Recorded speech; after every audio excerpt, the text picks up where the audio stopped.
Good evening, everybody. Professor Barlow here. This is for Northampton Community College, Physics 215, the calc-based physics, physics for scientists and engineers. This is Chapter 9. And Chapter 9, we're going to be going over linear momentum.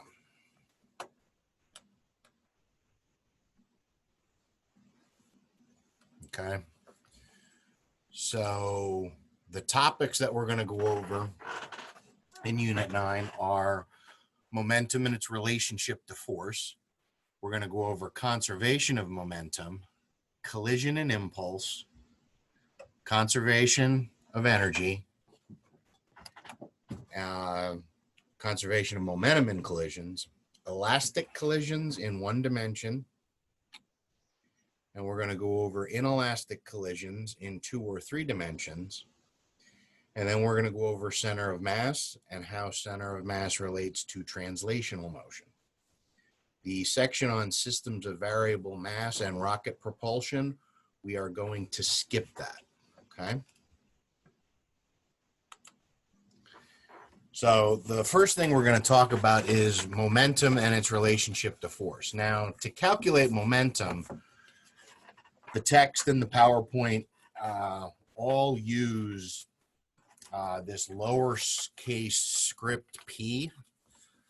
So the symbol is that lowercase p, and momentum is a vector. And as we know from the previous chapters, all vectors have both magnitude and direction. Okay, but momentum is defined as m times v, where it's mass times velocity. Okay. So the rate of change of momentum is equal to net force. So if you take the derivative of momentum with respect to time, you get force. So that can also be shown using Newton's second law. So, well, what do I mean by that? Okay, so if you took the derivative of that, okay, if you took the derivative of momentum with respect to time, you would get, well, let me switch to, stop screen sharing, and I'm going to go to a whiteboard and show you what I mean here.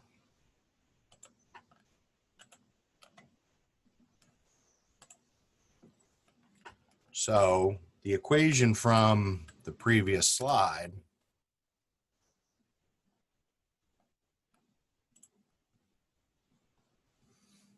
is sum of forces is equal to change in momentum with respect to change in time. Well, we already defined momentum as a mass times velocity.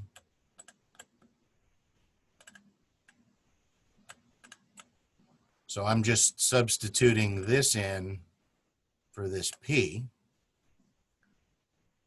So because mass is going to be a constant, I can bring that outside, and it's the derivative of velocity with respect to time. Derivative of velocity with respect to time, this is just mass. So if you do the derivative of momentum with respect to time, you get Newton's second law. Sum of forces is equal to mass times acceleration. Okay, so that's what they mean by that. Okay. I'm going to go back to sharing the PowerPoint slide. Okay. And I'm on slide number 5. And we're going to work on an example.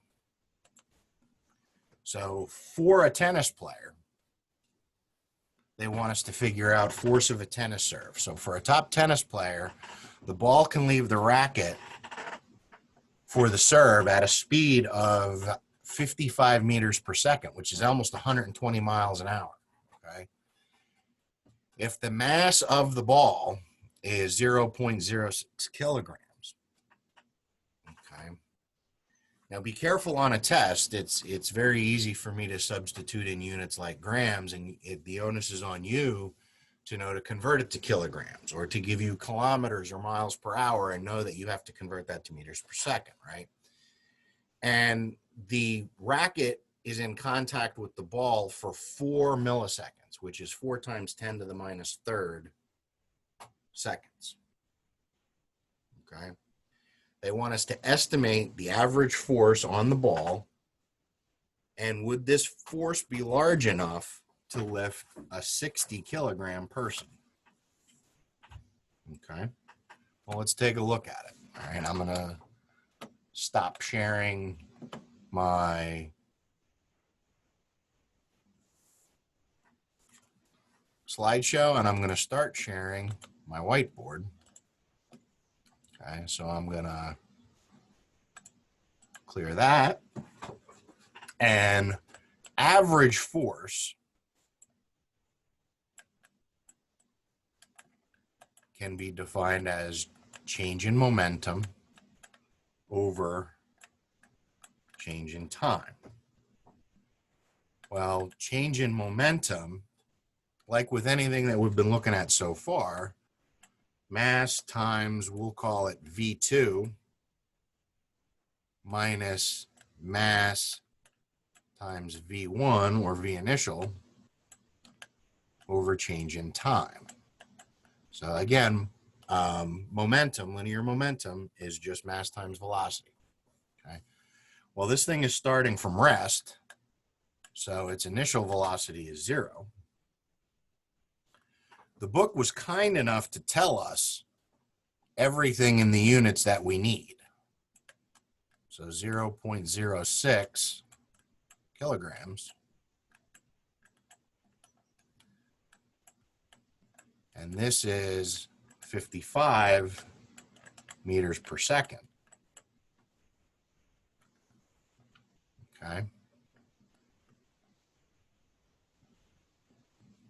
And the change in time, they told us it was only in contact with the racket for 4 times 10 to the minus third, which is 0.004 seconds, or 4 times 10 to the minus third seconds.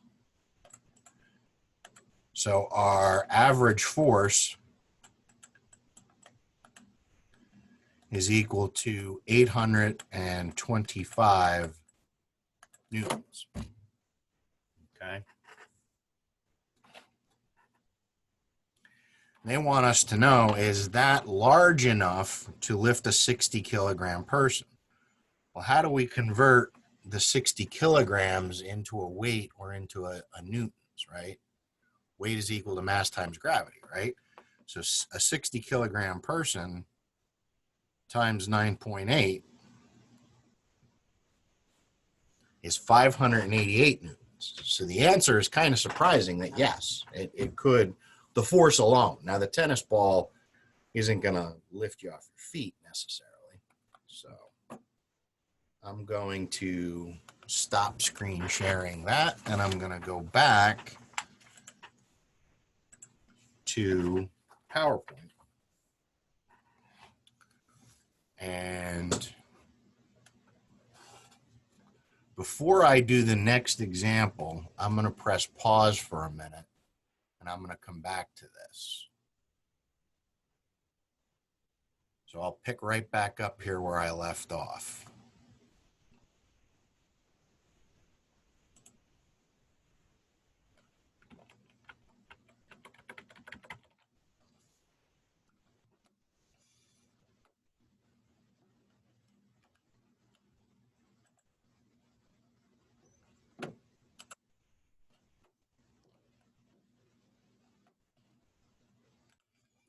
Okay, so I'm going to pick right back up where I left off. So we just finished the example with the tennis player. Okay, so what we're going to do now is we're going to go to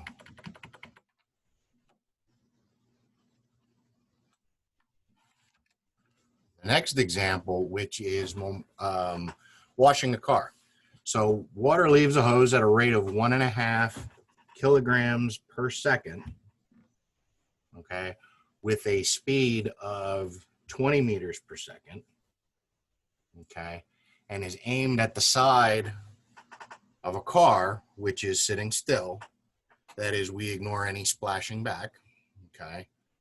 So the car's sitting still and the water stops the car and it just falls straight to the ground, okay.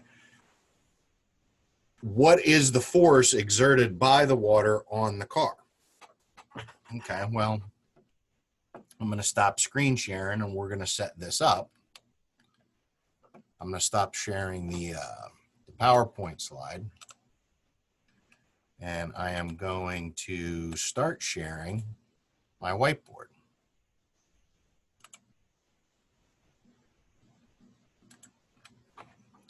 So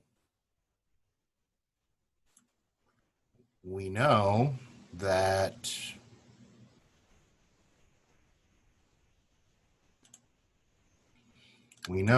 force is equal to change in momentum over change in time.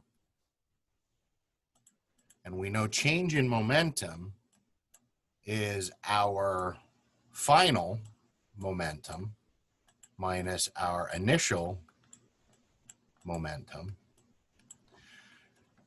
over change in time. Now, before I go any further, I want to talk a little bit about this nomenclature as far as kinetic energy, as far as any of this stuff. You can refer to it as final minus initial. You can refer to it as 2 minus 1. You know, you can do, you know, initial velocity as v and final velocity as v prime. So it's kind of up to you what sort of labeling and uses you want to do here. For this example, I'm going P, momentum final, minus P, momentum initial. Okay. So, solve this.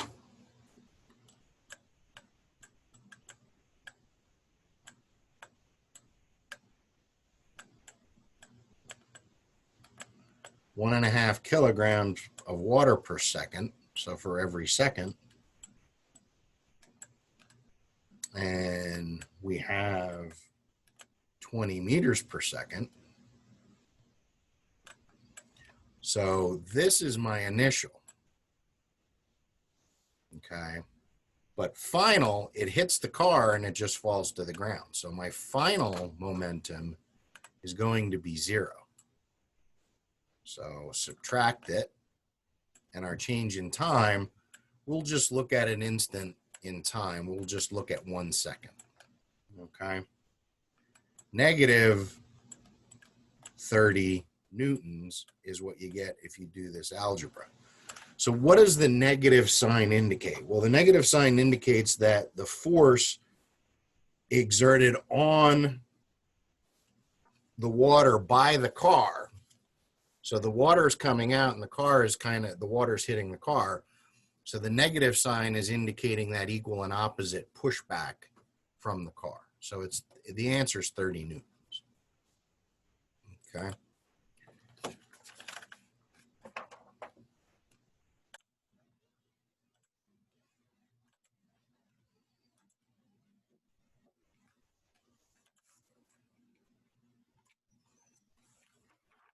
So now what we're going to look at is conservation of momentum, the concept of conservation of momentum. So just like different types of energy, kinetic energy and gravitational potential energy, just like energy is neither destroyed, never created, you have conservation of momentum. It's never destroyed. It can be converted from one form to another. It can be exchanged. It can be lost through drag, things like that, but momentum is conserved. Okay, so during a collision, measurements show that total momentum in the system does not change. Okay. So if we have a mass A and a mass B, okay, and they're going towards one another, okay, and they make contact with one another, they're going to bounce back equal and opposite to what they were going. Okay. A popular example is like billiard balls on a billiard table, pool balls, right? Okay. So conservation of momentum can also be derived from Newton's laws. A collision takes a very short period of time, short enough time that we can ignore external forces acting on this system. So since the internal forces are equal and opposite, the total momentum is going to be constant, right?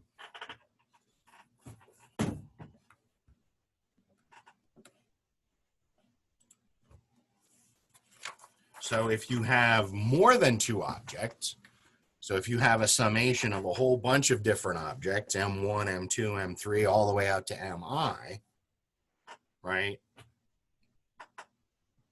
Since the internal forces cancel, the change in momentum with respect to time is equal to the sum of the external forces, okay? So the law of conservation of linear momentum is when the net external forces on a system of objects is zero, total momentum of the system remains constant. Total momentum of an isolated system is also going to remain constant. Okay. Basically, it means momentum is conserved. You know, momentum initial is going to be equal to momentum final, just like energy initial is going to be equal to energy final. Okay, so let's take a look at another example. You have two railroad cars. You have a 10,000 kilogram railroad car, car A, the one on the left here, strikes an identical car, also 10,000 kilograms, car B, which is at rest. If the cars lock together, right, as a result of the collision, what is their common speed going down the railroad track together after the collision? And they gave us an initial velocity of railroad car A, 24 meters per second. Car B is at rest, so its velocity is 0. So what I'm going to do here is I'm going to go to my whiteboard.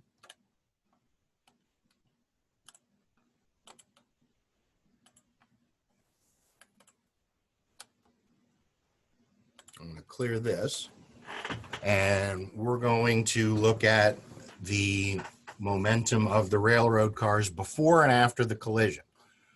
So momentum initial is equal to momentum final. Okay. So momentum initial,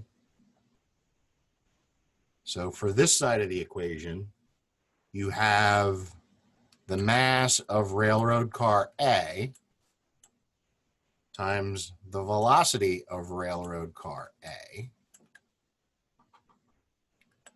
plus the mass of railroad car B times the velocity of railroad car B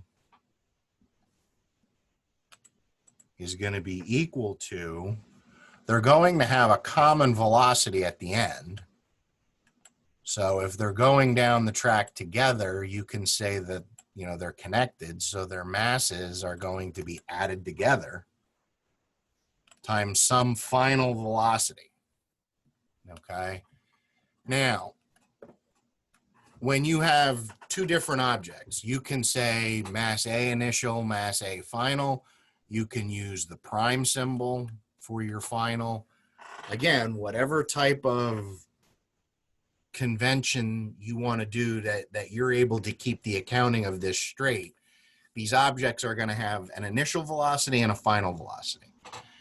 In some cases, the masses of the two objects are going to be the same. In some, they're going to have different masses.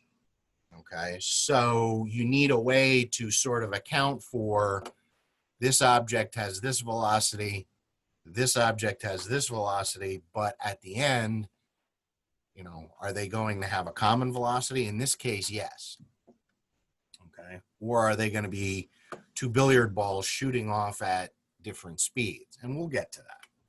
Okay, so momentum final is the sum of the two masses and the final velocity of the two of them going down the track together. We were given that the initial velocity of car B was 0. So that whole term goes to 0. And we want to determine this final velocity. So if I solve for the final velocity, I'm going to have this MA VA all divided by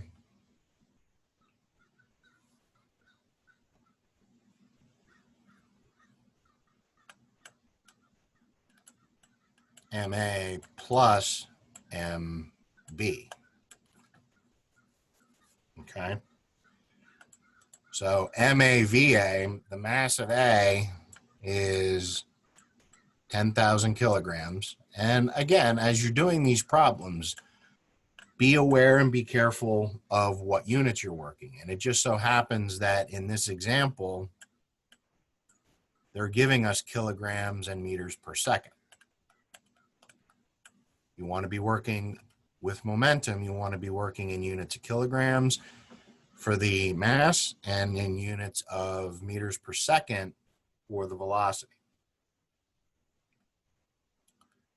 And then the mass of the two cars together going down the track would be 20,000 kilograms, or the 10,000 plus 10,000.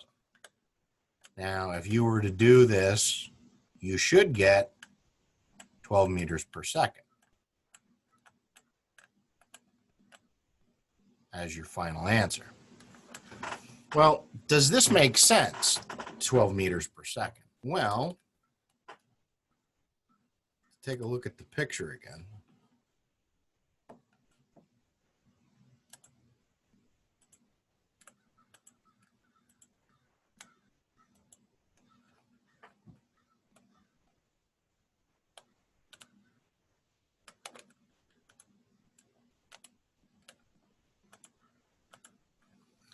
So if we take a look at this picture again, does this make sense? You have two cars that are identical in mass. They come into contact with one another. One's sitting still. One is going at a certain speed. After they make contact, again, identical masses, they're going to go down at the same speed. So if they're both the same mass, it would have half of that speed. So if you look at the 24 meters per second, now if two of them have to go down the track together, it does make sense that, you know, the final velocity of the two of them going down together would be the 12 meters per second.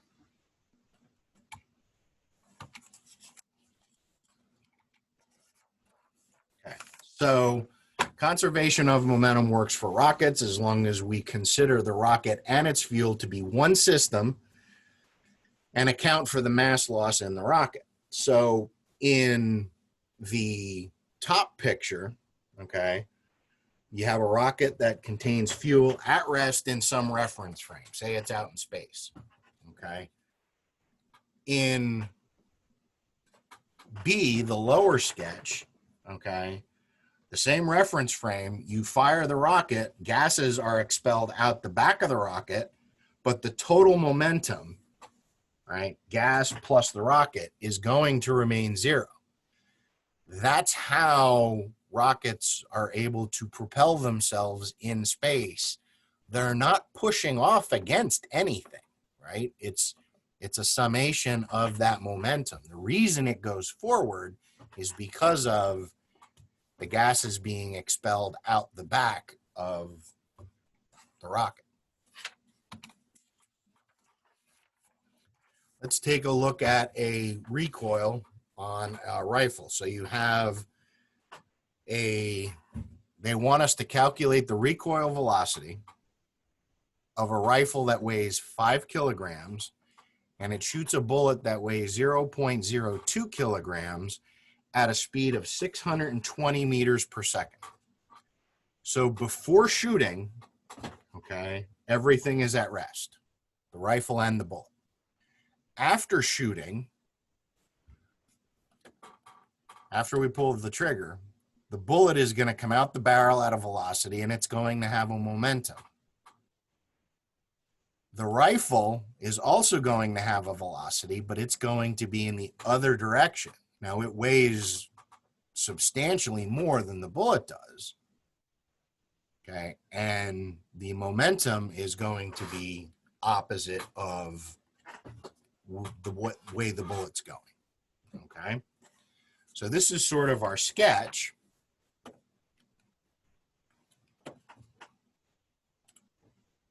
So what I'm going to do,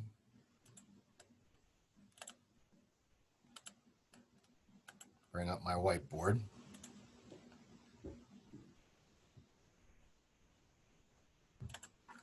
Okay. So momentum initial is going to be equal to momentum final. So momentum initial, you have your mass of the bullet. I'm going to use a little subscript B. Velocity of the bullet. Now you can call these objects 1 and 2. You can call them objects A and B. You can call them, I'm just using a B, pardon me, for bullet. And so in the initial condition, you also have the mass of the rifle and the velocity of the rifle. In the final condition, you have the same thing. You have the mass of the bullet, the velocity of the bullet, but I'm going to put a little prime symbol there. Now, you can have VB, you can have VB initial, you can have VB final, you can have VB prime. I'm just happening to use VB prime, okay?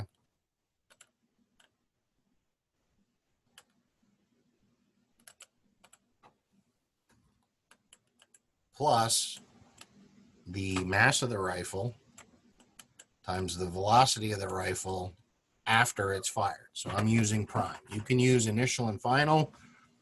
You know, again, whatever way the accounting works for you to keep track of everything in a system, okay? And that's going to matter particularly when we're breaking this off and looking in more than one dimension or one direction, okay? So the bullet does not move initially, so its velocity is 0. And the rifle doesn't move initially. Its velocity is also going to be 0.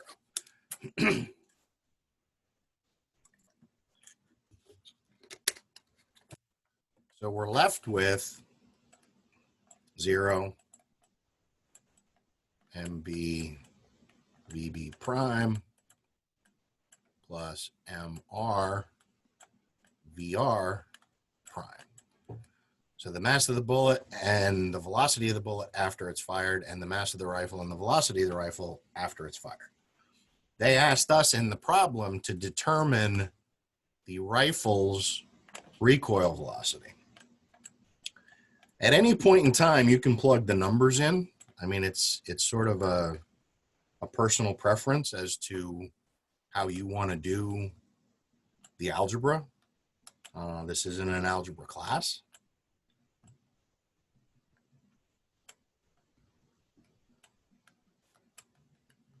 So what I'm doing is if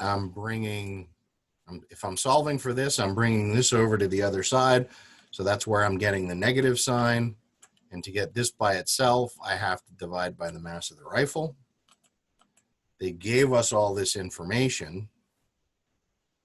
All right, so negative, you have the mass of the bullet, which is 0.02 kilograms. You have the velocity, 620 meters per second. Don't get hung up on a test if I give you a mass of a bullet in grams or a mass of a particular object that's moving in grams or miles per hour. You know, it's just unit conversions. You should be able to do, you know, those types of unit conversions by this point. You should be working in kilograms and meters per second. So the velocity of the rifle is negative 2.5 meters per second. And does that make sense? Well, yeah, because in the picture, if the bullet is going this way, the rifle is recoiling back. The negative sign indicates that it's going in the opposite direction of where the bullet's going. So negative 2.5 meters per second. Okay.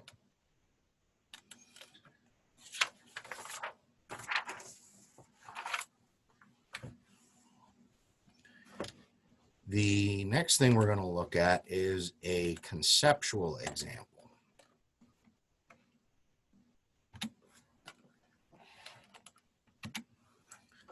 So we're not going to do any sort of calculations with this, but we are going to talk about it a little bit. So if you have an empty sled, we have a snowy day and you have an empty sled, we're going to assume that the sled is on a frictionless ice surface.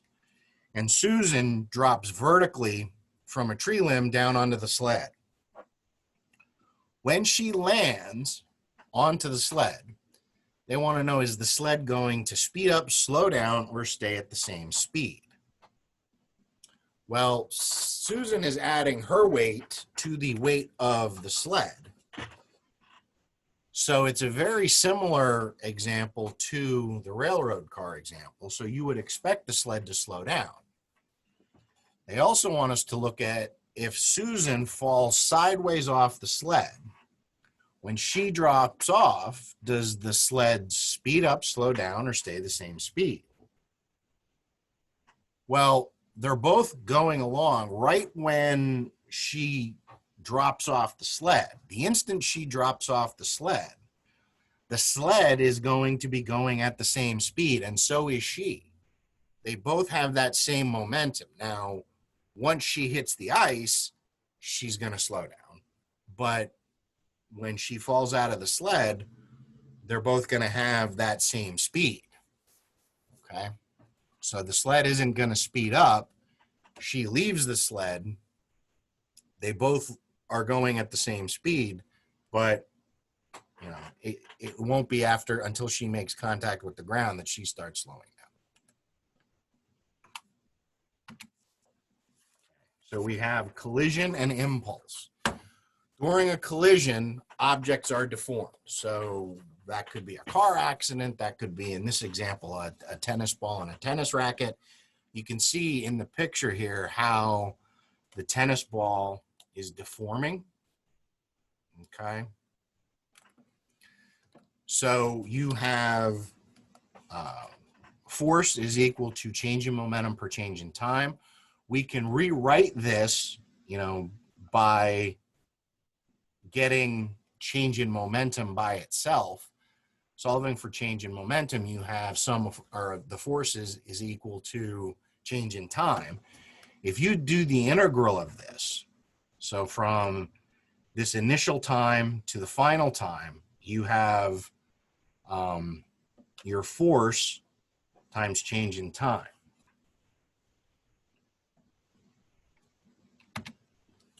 So this quality is defined as impulse, or J, uppercase J.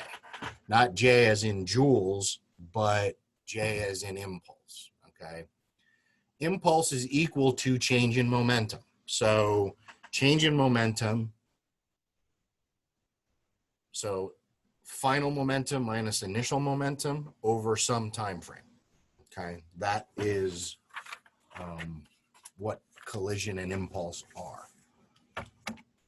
So since the time of the collision is often very short, we're going to be able to use an average force, which would produce the same impulse over the same time interval. Okay, so if you look at the two pictures down on the bottom, okay, the diagram here on the left is if we do this integral. And as you know, the integral is the area under a curve. You have force on the y-axis, time on the x-axis. This area under here, if we were to do an average, what we're looking at is sort of chopping this off at a spot, right? Time initial, time final. And we're getting this area highlighted in green, which would be pretty close to the same area. It's not going to be exactly the same, but it would be pretty close. Okay. So if we were to look at this as an example, somebody, striking some boards and breaking them, they want us to estimate the impulse and average force delivered by a karate blow that breaks a board that's a few centimeters thick, and assume that the person's hand is moving at 10 meters per second, okay, and that the amount of time for this to occur is about 2 milliseconds, okay?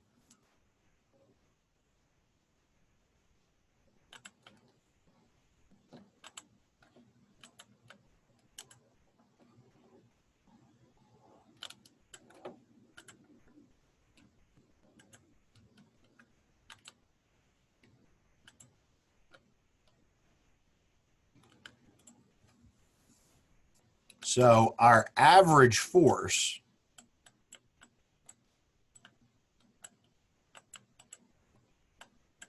would be J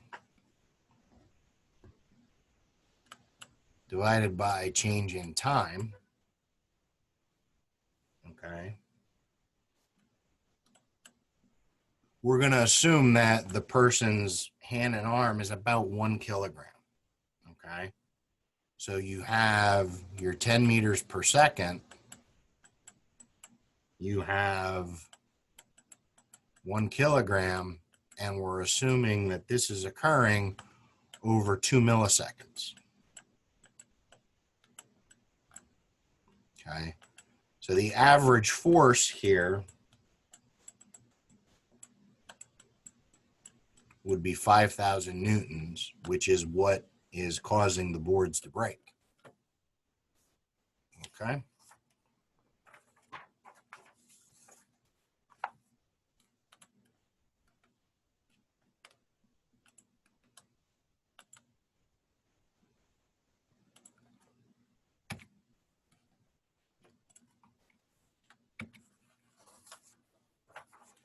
So now what we're going to do is we're going to look at conservation of energy and momentum in collisions.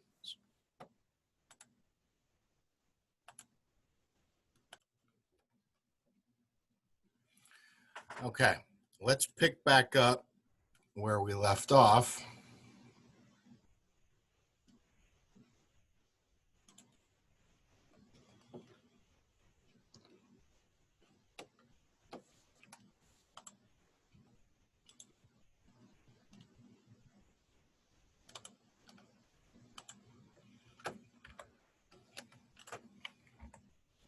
So we just got finished with collisions and impulse and the karate example, chopping the board.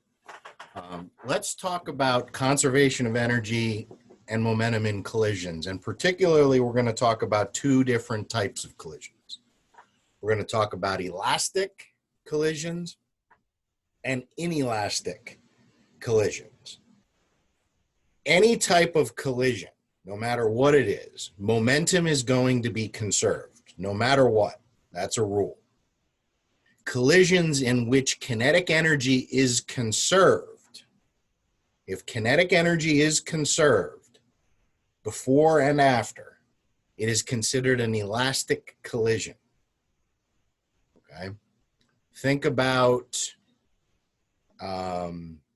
billiard balls. Think about the railroad car example. Okay. Those in which all of the kinetic energy is not conserved, meaning it is converted to other forms of energy. Those are inelastic collisions. Okay, so let's talk about that real quick. So I'm going to share my whiteboard here again and clear that. So kinetic energy initial is equal to kinetic energy final. Okay. Kinetic energy initial can be, if we're looking at the picture that I had up previously, you have 1/2 ma va squared plus 1/2 mb vb squared is equal to 1/2 ma va prime squared plus 1/2 mb vb prime squared. So if this is all I have, okay, if that is all I have, it is considered elastic.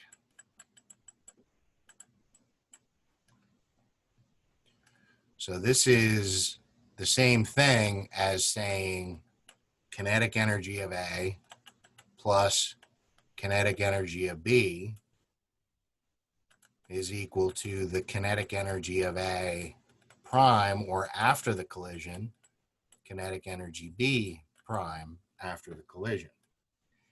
Inelastic collisions, the difference is we're accounting for, you still have Ka, Kb, kinetic energy of A, kinetic energy of B in the initial condition, and you still have kinetic energy A prime and kinetic energy B prime. But all of that energy before and after isn't accounted for. So you're going to have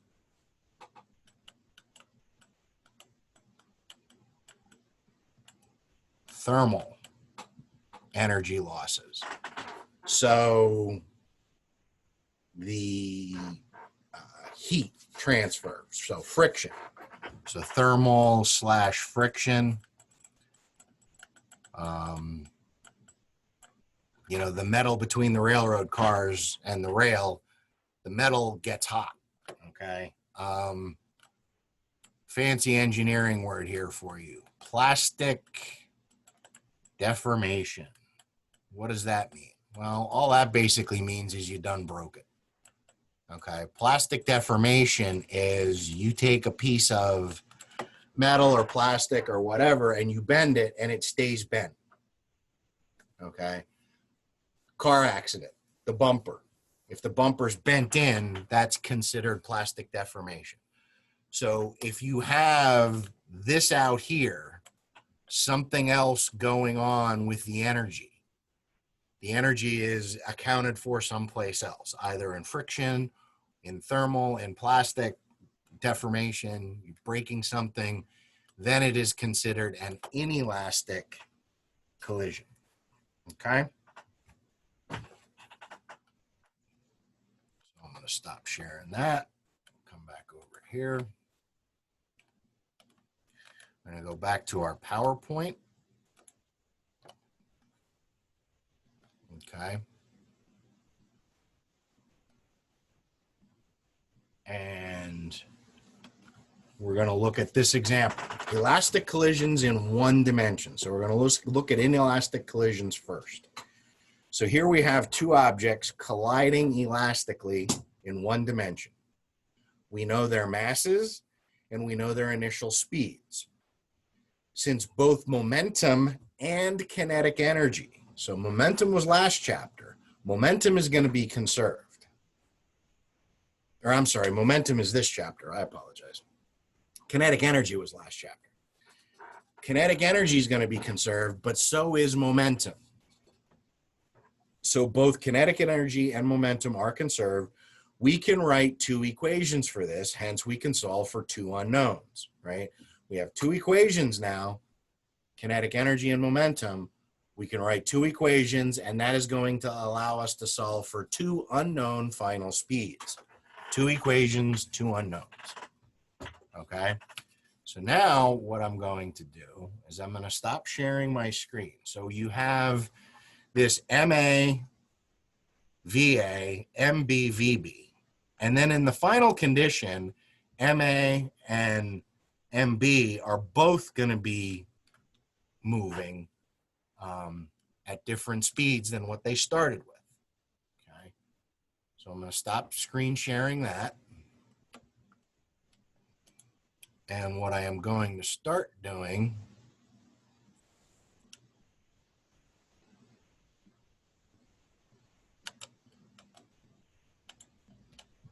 I'm going to bring this over.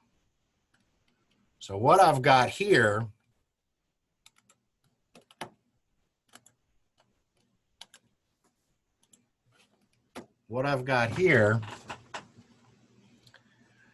is I'm not doing this on the whiteboard because if you haven't been able to tell, my handwriting isn't exactly the neatest on the whiteboard because I'm kind of drawing things with the mouse. So what I decided to do was take a scan of my actual handwriting. We're going to look at momentum first, since that's what this chapter is, and then we're going to look at kinetic energy next. Okay? So this is the setup. Okay? You have momentum of object A. You can call it object 1. You have momentum of object B. And then you have after the collision, hence the prime. Now you could put initial final, IIFF, if you'd prefer that, if you don't like the prime symbols. However, you're going to best keep track of these masses and speeds. It's kind of up to you, okay? So what is momentum? Momentum is mass times velocity. So momentum of A, mass of A, velocity of A. Momentum of B, mass of B, velocity of B. Then you have the same thing after the collision has happened. The mass isn't going to change, but the velocity is. So you have these V primes and the masses. So now I can factor out, right? I can rearrange this and move my MAs to one side. You know, I can move MAVA over here, and I can move MBVB initial over there, and then I'm going to factor out an MA. So this is just moving the MAs to one side and the MBs to one side. So instead of having initial and final condition, I have all of A on one side and all of B on one side, initial and final. Then I'm factoring out the mass because the mass doesn't change. And this whole thing I'm going to call equation number 1. Okay. Now we're going to look at kinetic energy. So you have the kinetic energy of A, kinetic energy of B, and then the same thing, kinetic energy of A after the collision, or Ka prime, and kinetic energy of B after the collision, Kb prime. You know from last chapter that kinetic energy is 1/2 mv squared. So for the kinetic energy initial condition of A, it's 1/2 MAVA squared. Same thing with B. Same thing after the collision. The only thing that changes is I have VA prime squared instead of VA squared. Okay. Write all of this out. Well, what's common through the whole thing? Well, this 1/2. It's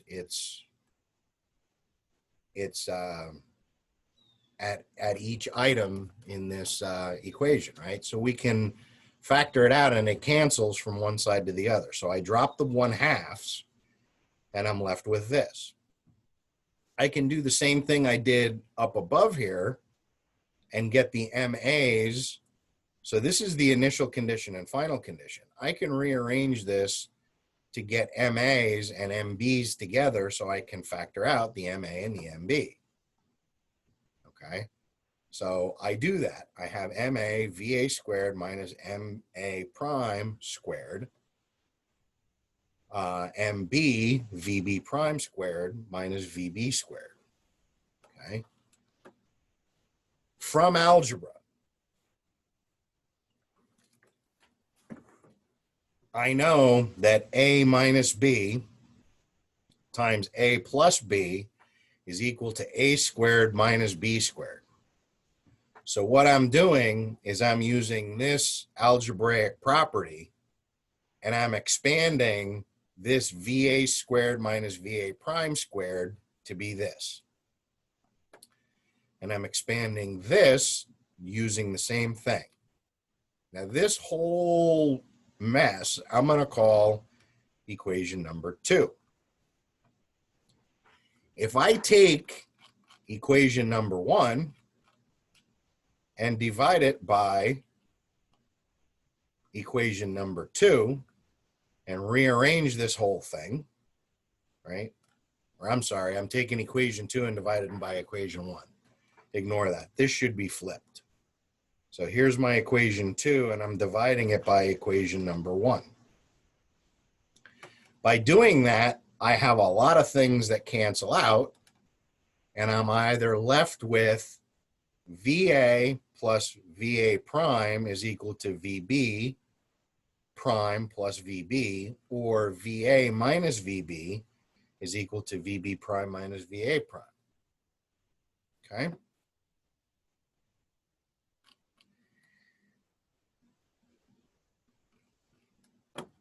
This bit of algebra, all right, we're going to see again, you know, very shortly, but I'm not going to re-go through this, right?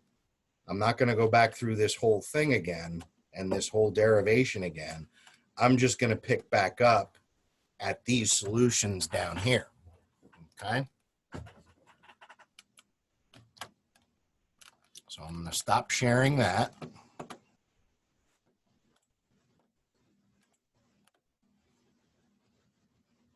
And I'm going to go back to sharing what I have over here. Okay, so this solution was what I just showed you that screenshot of.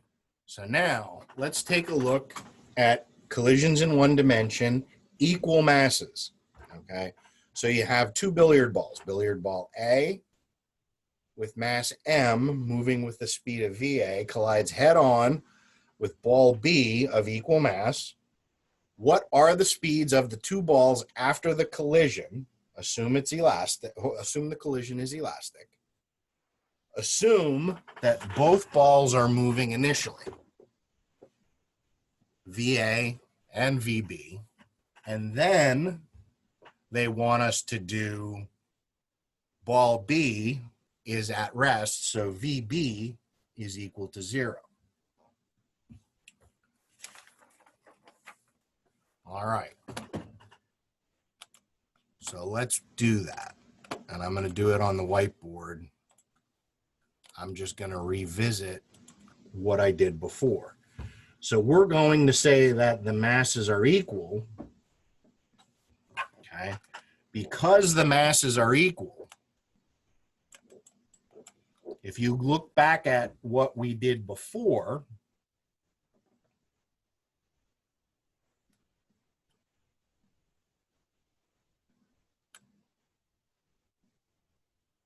so you have VA plus VB is equal to VA prime plus VB prime. And you also have VA minus VB is equal to VB prime minus VA prime. So working this through and solving it using conservation of momentum, part A, assume both balls are moving initially. So assume they both have a velocity.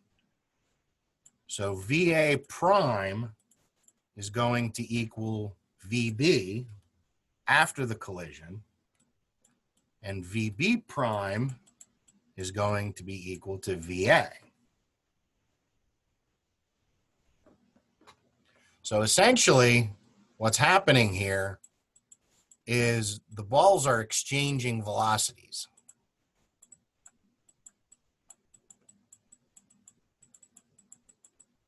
Before and after the collision. Okay? So for part B, VB is initially at rest.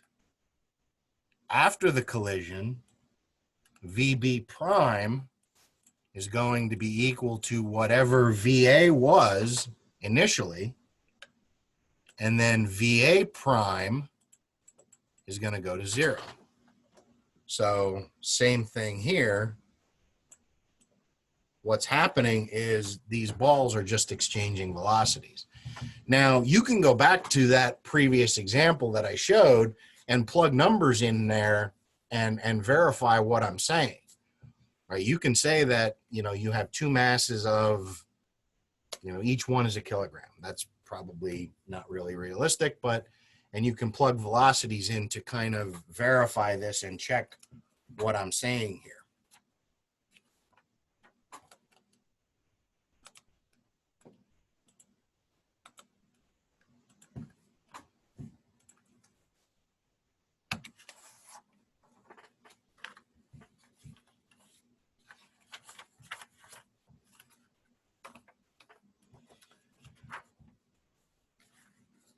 So now we have an example of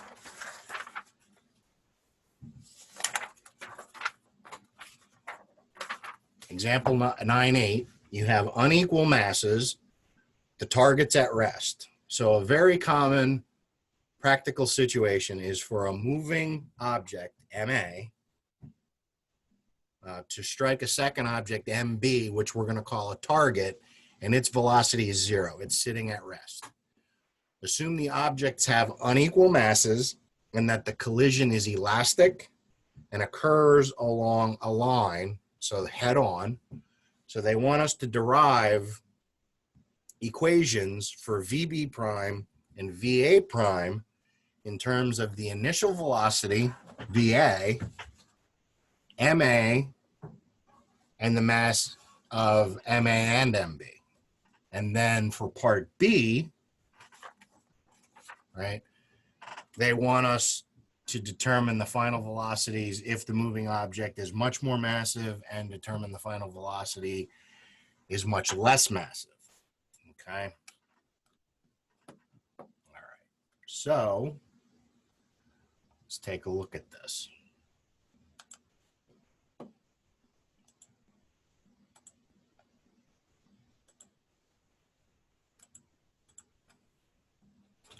So all of this goes back to momentum, which is mass times velocity, and kinetic energy, right? Which kinetic energy is 1/2 mv squared, and they're conserved. Okay, so that's what all of this is based on. Okay, so for the kinetic energy we had from before,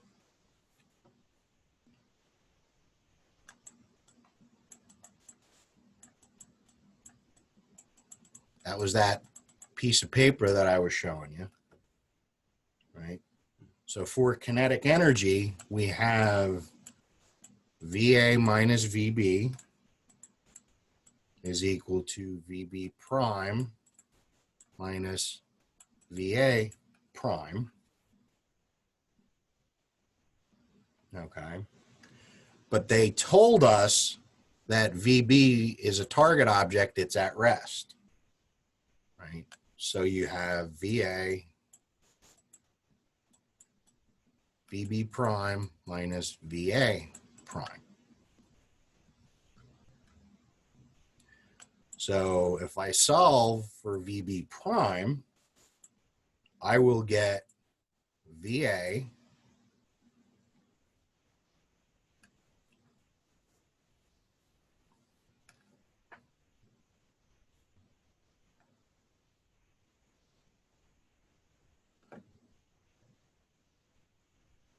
oh, I'm sorry.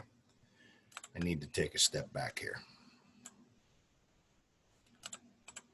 If I solve for VA prime, I solve for this, I get VB prime minus VA. Okay. And that is one of my equations that I need. But this is only the kinetic energy part of it. Okay. Now I need to do the momentum portion of it. So momentum initial is equal to final. Okay.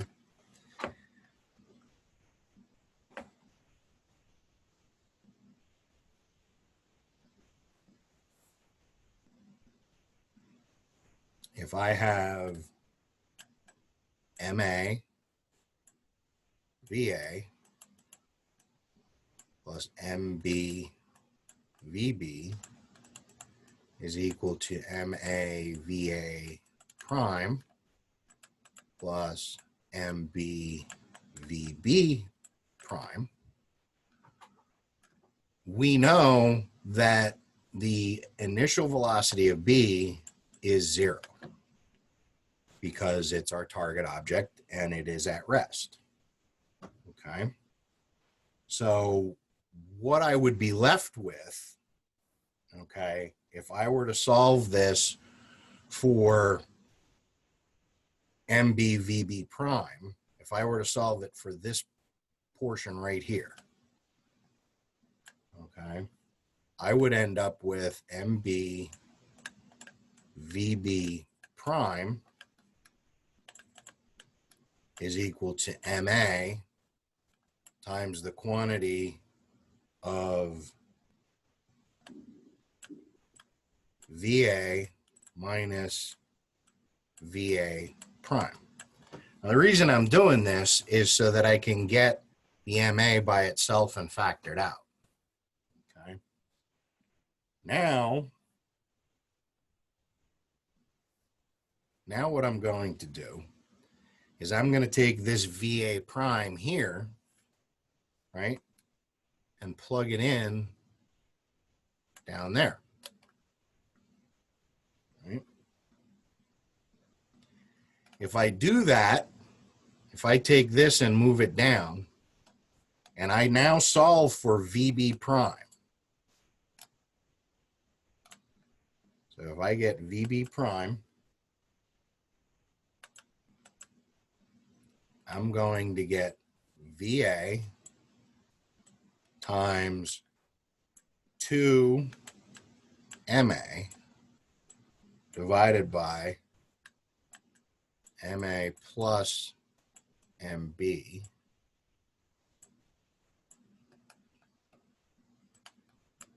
and this is also in the textbook, is VB, add VB plus MB minus MA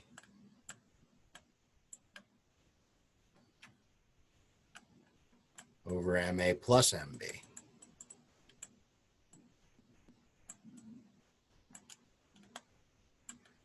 So that's for VB prime. If I were to rearrange it and solve for VA prime, so here's your second equation.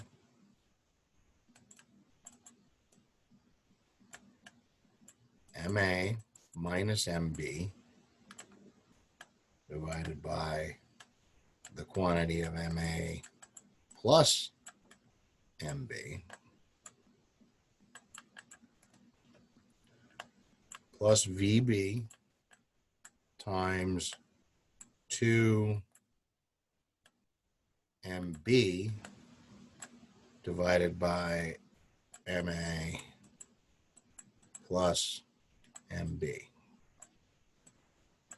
So these are the two equations that the textbook wants you to derive. And the textbook also goes through it a little bit. They skip some of the algebra steps, but it goes back to what I showed you before on that separate page. And this works for any elastic head-on collision. Okay. Personally, and this is my opinion, is I will start with these two equations up here. Keep the signs, keep the masses, keep what I know. If I have to, break it in 2 dimensions using sines and cosines in trig, and then solve. Now, on the test, these are the 2 equations that the textbook has and that the textbook asks you to solve for. So are they useful? Sure. Can they be on your equation sheet? Absolutely. Me personally, I think these equations up here are simple enough that I just plug the information in, whether I'm looking at kinetic energy or momentum. And kinetic energy, you know, you don't even really have to do that substitution. You can just start with these equations, right? And you should end up with the same solution. Okay.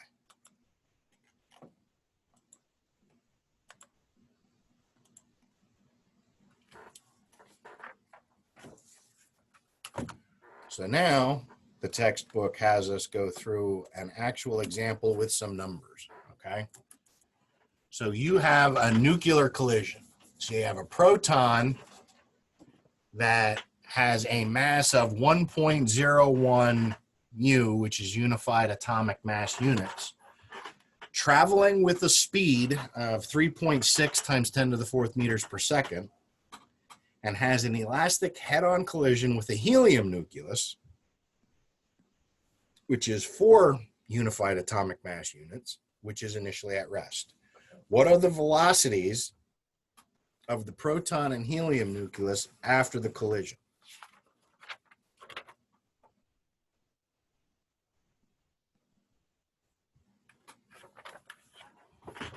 Okay.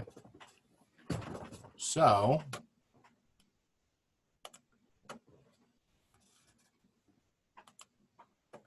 I'm going to go to the whiteboard.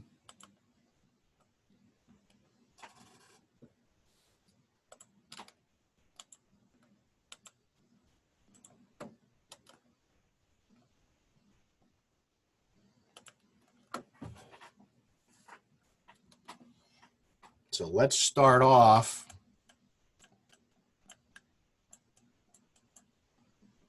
with our conservation of momentum. Okay.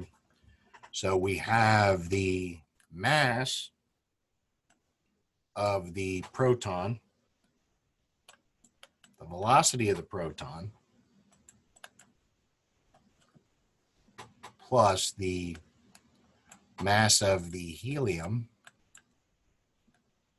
times the velocity of the helium is equal to mass of the proton, velocity prime of the proton, plus mass of the helium, velocity prime of the helium. So there is our conservation of momentum. Now, let's rearrange this to just solve for this portion over here. So all I'm doing is just saying MP PP is equal to, right, MP V P prime minus MP VP. So I'm just bringing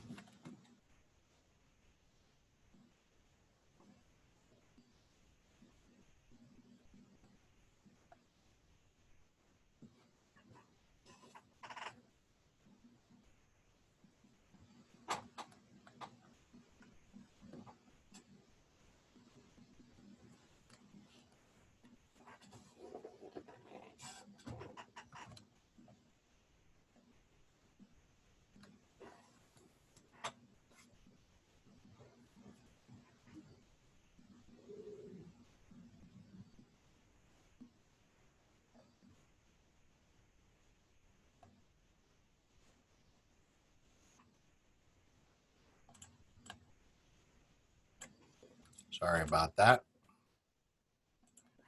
So what I'm going to do, having a little trouble following my notes here. What I'm going to do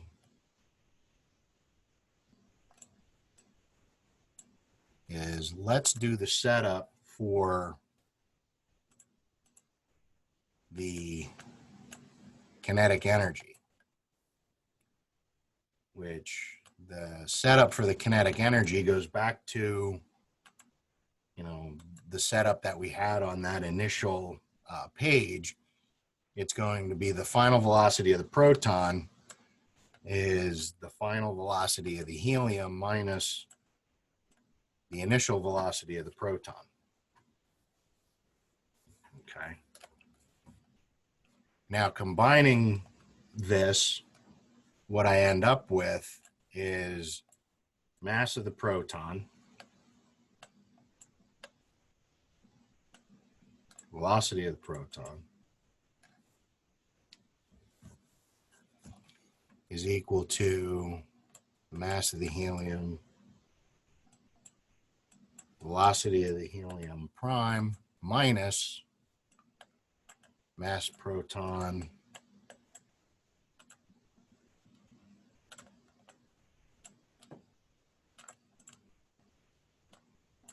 velocity of the proton plus mass of the helium, velocity of the helium prime. Okay.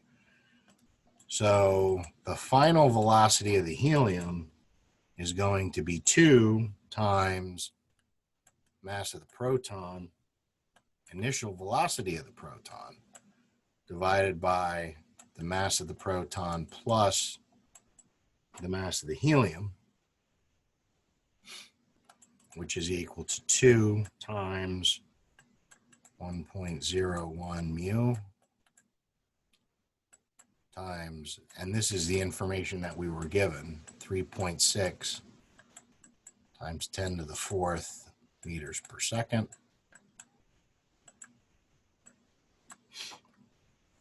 divided by 5.01 mu. So the velocity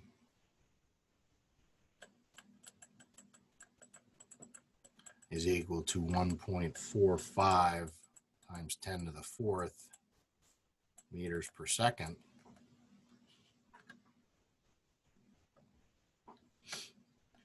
So now if we take this and put it back up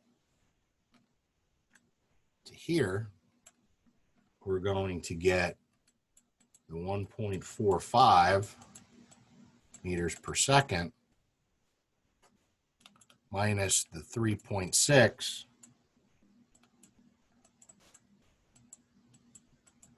times 10 to the 4th is equal to negative 2.15 times 10 to the 4th meters per second. And this is the velocity of the proton after the collision. So there's the one, and here's the other right here. Okay. And this is really, this equation right here is really just rearranging this, okay?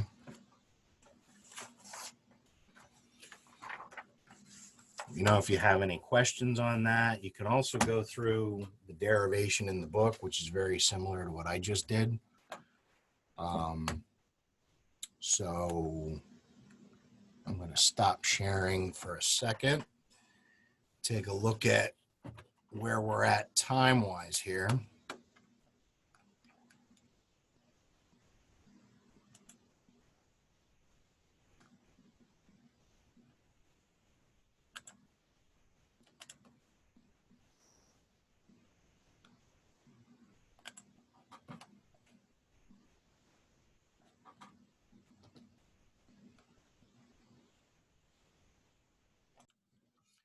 So that covers everything up to section 9.5.